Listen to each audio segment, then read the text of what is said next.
to another edition of Coffee Nate. This is episode 2, and today we're going to be talking about another brewing method that is relatively cheap and produces a really great cup of coffee. Last week we talked about the French press, and French press makes a great cup of coffee. A couple drawbacks is cleanup. It's usually a wire mesh filter that's used, and the grounds get trapped in there and it's kind of messy. Also, you have to use the coarse grind, and with the coarse grind, you don't get the full flavor release. You don't get the bitterness, but although it sits in the water sometimes, it does release a little bit of bitterness because it has to soak so long and steep. So today we're going to be talking about a new method. It's called the AeroPress. This is a brewer here, and you can get it for $25 to $35.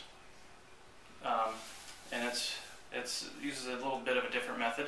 It actually has a filter, so you can use a finer grind, and I'm going to be showing you how to use that today. Okay, first of all, you take your water in your kettle. I use kettle. Anyway, start with cold water. You get it to 175 degrees Fahrenheit. Alright, that's about 3/4 of the time it takes to boil water, so you can adjust appropriately. Or you can just boil it and wait for it to cool down a little bit. So, when you purchase one, it comes with 300 of these microfilters, so that will last you a while. Also, they're really cheap and you can buy refills, so no big deal.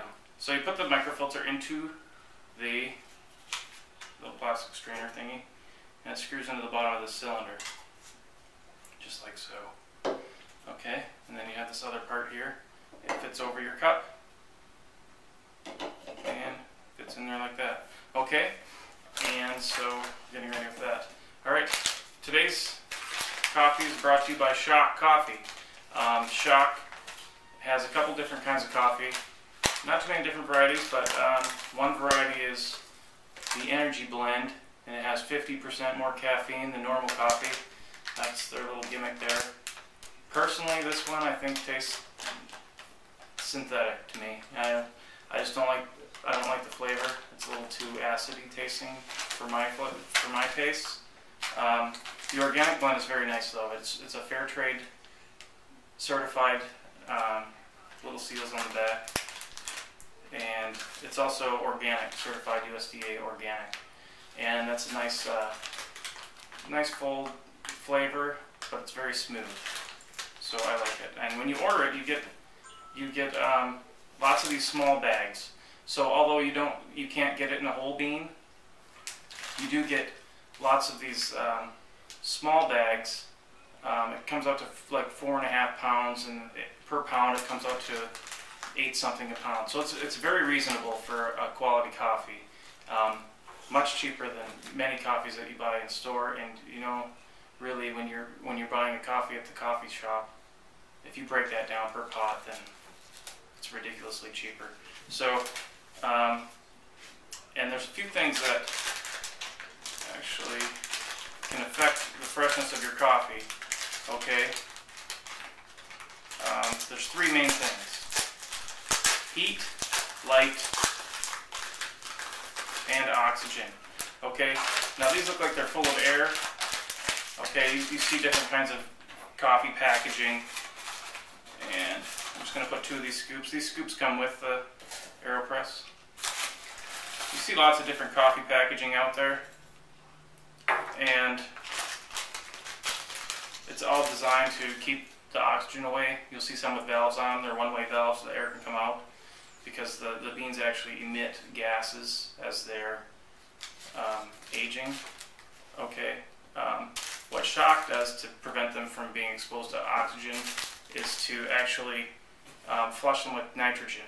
So the package looks like it's full of air, but it's actually nitrogen, and the coffee beans emit CO2, which is carbon dioxide, so that's not oxygen either, so it doesn't affect the freshness.